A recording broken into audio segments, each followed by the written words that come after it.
Hello, good morning, dear students. Today we will discuss the chapter number 4. With that, हम लोग यहाँ पे next chapter यहाँ पे डिस्कस करेंगे। नेक्स्ट चैप्टर जो है आपका वो है ऑर्गेनाइजेशन ऑफ डेटा। मतलब है कि आप लोगों ने फर्स्ट चैप्टर इससे पहले जो चैप्टर पढ़ा था तो आपने क्या पढ़ा था, कलेक्शन ऑफ डेटा। इसका जो जस्ट सीक्वेंस में पिछले चैप्टर था क्या था, कलेक्शन ऑफ डेटा। मतलब हमने डेटा तो कलेक्ट कर लिए, अब उनको क्या करें, अब उनको हम कैसे ऑर्गेनाइज करें। तो अब ये जो आपका चैप्टर वो ऑर्गेनाइज से बेस है कि जो आपने रॉ डेटा कलेक्ट किया है उसको हम किस फॉर्म में रखें यहाँ पे, जिससे कि पर्सन्स जो हैं वो इजीली उसको समझ सकें या इजीली उसको किसी भी इन्वेस्टिगेशन के लिए लिया जा सके। सपोज आप डेटा कलेक्ट कर लिए, अब क्या है उनको कैसे हम ऑर्गेनाइज करें, कैसे हम उसको सिस्टमेटिक वे में रखें कि डेटा को क्या है इजीली हम उसको किसी भी इन्वेस्टिगेशन में ले सकें। तो उसी से रिलेटेड आपका ये चैप्टर है ऑर्गेनाइजेशन ऑफ डेटा। मतलब कि डेटा को कैसे हमें ऑर्गेनाइज करना है। तो उसको टू वे में करते हैं। फर्स्ट आपका क्लासिफिकेशन और सेकेंड है आपका टेबुलेशन। मतलब पहला क्लासिफिकेशन, दूसरा टेबुलेशन। आप इस चैप्टर में क्लासिफिकेशन पढ़ेंगे और नेक्स्ट चैप्टर में आप टेबुलेशन पढ़ेंगे। तो हम लोग यहाँ पे क्लासिफिकेशन पे फोकस करेंगे, जब नेक्स्ट चैप्टर आएगा तो उस पर टेबुलेशन पे। तो let's we start the classification. Classification की मीनिंग है क्या? क्लासिफिकेशन का मतलब आप लोगों ने अकाउंट्स में भी पढ़ा था कि क्लासिफिकेशन का मतलब क्या होता है कि जो भी ट्रांजैक्शन आपने रिकॉर्ड किए हैं उनको आप एक सेपरेट हेड पे रिकॉर्ड करते हैं। जो कॉमन ट्रांजैक्शन है उनको ले जाकर के एक कॉमन हेडिंग में लिखेंगे और सभी को अलग अलग सेपरेट करके। तो सेम यहाँ पे भी यही है, process of arranging data into sequence और group as per their common characteristic. मतलब है ये एक प्रोसेस है जिसमें डेटा को अरेंज किया जाता है एक ग्रुप में या सीक्वेंस में उनकी कॉमन फीचर्स के बेस में। जिन जिन के पास कॉमन फीचर्स हैं उनको एक ग्रुप में रखा जाएगा। मतलब ऐसा है जिन जिन के कॉमन फीचर्स उनको ग्रुप वाइज हमें ऑर्गेनाइज करना है। तो मतलब है कि डेटा को सीक्वेंस में या ग्रुप में डिवाइड करना या अरेंज करना कॉमन फीचर्स के बेस पे, उसको बोलते हैं क्लासिफिकेशन। या फिर डेटा को दूसरे डेटा से डिफरेंट करना या सेपरेट करना भी क्लासिफिकेशन होता है।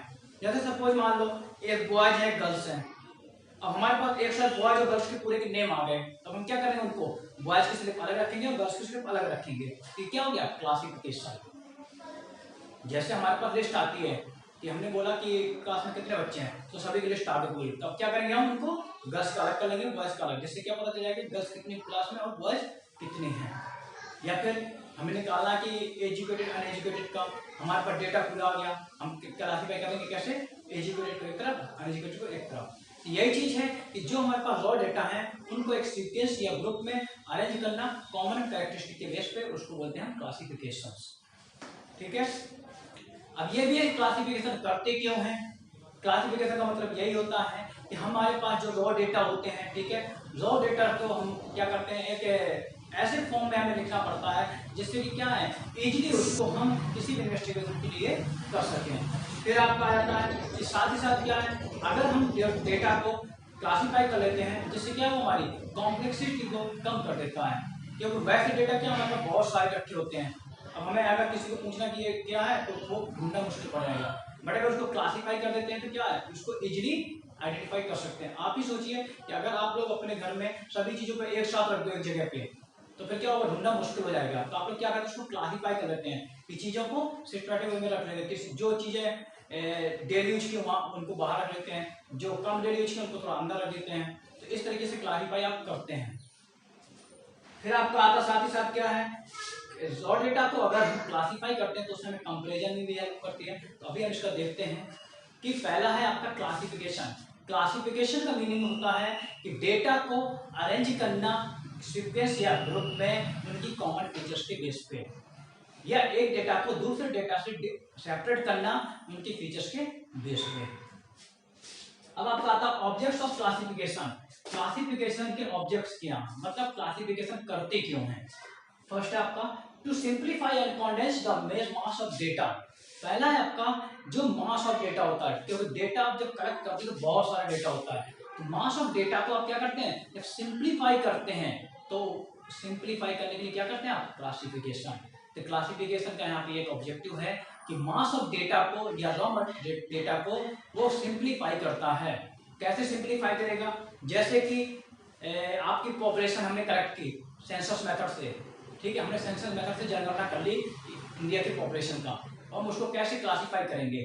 सेक्स बेस्ड कर सकते हैं, मेल या फीमेल पे, मैरिटल स्टेटस पे, मैरिड अनमैरिड, ऑक्यूपेशन पे, कौन गवर्नमेंट एम्प्लॉय है, कौन प्राइवेट एम्प्लॉय है, कौन लेबर वर्क में आता है, ठीक है, कौन फार्मर होता है, ठीक है। इस तरीके से हम क्या है डेटा को क्लासिफाई कर लेते हैं, जिससे कि इजीली उसको हम अंडरस्टैंड कर सकते हैं। तो यही चीज है कि डेटा को सिंप्लीफाई करने के लिए हम क्या करते हैं, कलेक्शन या क्लासिफिकेशन को लाते हैं।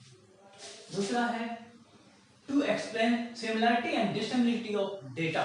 साथ ही साथ क्या है, ये हमारे डेटा की डिससिमिलरिटी और सिमिलरिटी भी शो करता है। डेटा हमारे पास बहुत सारे कलेक्ट हुए हैं, हम उनको ये नहीं बता पाएंगे कौन सिमिलर है कौन डिसिमिलर है, तो क्या करेंगे इसके लिए क्लासिफिकेशन करेंगे। जब क्लासिफिकेशन कर देंगे तो डेटा क्या होगा, अपने अपनी जगह पे कलेक्ट करके रख दिया जाएगा, जिससे क्या है हम दोनों के बीच में फिर डिसिमिलरिटी और सिमिलरिटी को निकाल सकते हैं। जैसे हम ये निकाल सकते हैं कौन एजुकेटेड है कौन अनएजुकेटेड है, कौन मैरिड है कौन अनमैरिड है, कौन एम्प्लॉयड है कौन अनएम्प्लॉयड है। तो मतलब है कि जब हमें डेटा को हमें सिंप्लीफाई करना होता है, सॉरी आपको सिमिलरिटी और डिससिमिलरिटी बेस करनी होती है कि कौन सिमिलर है कौन डिससिमिलर है, तो उनको हम अलग अलग क्लासिफाई कर लेते हैं।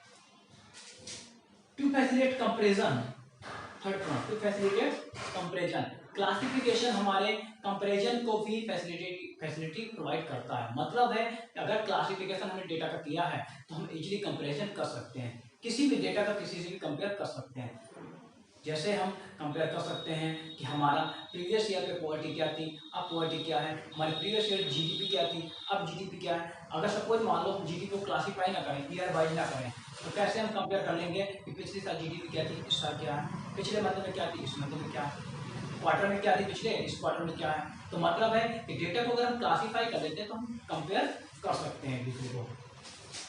तो स्टडी द रिलेशनशिप, साथ ही साथ क्या है अगर हम डेटा को क्लासीफाई कर लेते हैं तो उसके बाद हमें रिलेशनशिप भी स्टडी करने में हेल्प मिलती है कि किसी भी डेटा के दूसरे डेटा के साथ क्या रिलेशनशिप है, क्या कॉज है क्या इफेक्ट है। मतलब ही कि एक डेटा का दूसरे पे क्या इफेक्ट पड़ेगा या एक डेटा से दूसरे डेटा से क्या रिलेशनशिप है। इनकम एजुकेशन का क्या रिलेशनशिप है, इनकम अगर इंक्रीज हो रही, जैसे रेलवे के हैं, रेलवे का फेयर बढ़ाया जाएगा तो उससे नंबर ऑफ पर्सन पे क्या इफेक्ट पड़ेगा, सवारी कितनी आएंगी।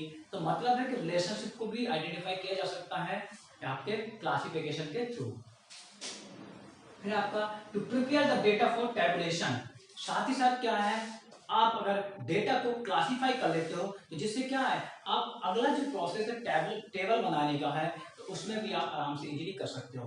अगर डेटा को आपने क्लासिफाई किया नहीं है तो आप टेबल वगैरह नहीं बना पाएंगे, ना तो आप पाई चार्ट बना पाएंगे ना आप ग्राफ बना पाएंगे। टैबुलेशन में क्या होता है पाई चार्ट ग्राफ वगैरह यही तो होते हैं। तो मतलब है कि अगर आपने डेटा को क्लासिफाई कर रखा है तो आप उसके थ्रू टैबुलेशन भी इजीली कर पाएंगे। एंड द लास्ट वन है to present a mental picture, साथ ही साथ क्या है आप भी जानते हैं कि डेटा अगर आपके पास एक ऐसे रखे हैं बहुत सारे रिजॉर्ट नेचर में तो आप उसको मेमोराइज नहीं कर पाएंगे माइंड में। बट अगर डेटा को आपके पास क्लासीफाई वे में कर दिया जाए, समराइज वे में कर दिया जाए तो क्या करेंगे आप उनको तुरंत मेमोराइज कर लेंगे। तो मतलब है कि अगर क्लासिफिकेशन किया जाता है डेटा का तो उससे हमारे माइंड में मेमोराइज करने में ईजी होता है। जैसे आपके पास पूरी 60 बच्चों की ऐसी लिस्ट एक साथ दे दी जाए आप मेमोराइज नहीं कर पाएंगे, बट अगर उसमें से आपको कर दिया जाए गर्ल्स का अलग बॉयज़ का अलग तो क्या होगा आप इजीली उसको मेमोराइज कर पाएंगे। तो यही चीज़ था, क्लासिफिकेशन का मतलब होता है कि आपका जो डेटा है उनको अरेंज करना एक सीक्वेंस में या एक ग्रुप में उनकी कॉमन कैरेक्टरिस्टिक के बेस पे, या एक डेटा को दूसरे डेटा से डिफरेंट करना या सेपरेट करना। फिर आपके कुछ ऑब्जेक्ट्स बताए, ये हमारे सिंप्लीफाई करने में हेल्पफुल करता है। दूसरा ये हमारी सिमिलरिटी और डिससिमिलरिटी बताता है। तीसरा कंपेयर करने में भी हेल्प करता है। फोर्थ रिलेशनशिप बताता है किसी एक टर्म की दूसरे से क्या रिलेशनशिप है। Prepare the data for tabulation, साथ ही साथ क्या ये हमारे डेटा को टैबुलेशन बनाने में मदद करता है। और साथ है आपका मेंटल पिक्चर, साथ ही साथ क्या है अगर आपने क्लासिफिकेशन किया है तो आपके माइंड में वो जल्दी मेमोराइज हो जाएगा, और अगर जो डेटा होगा तो वो जल्दी मेमोराइज नहीं होता। ये चीज़ है, और बाकी आपका जो नेक्स्ट क्लास करेंगे उसमें करेंगे।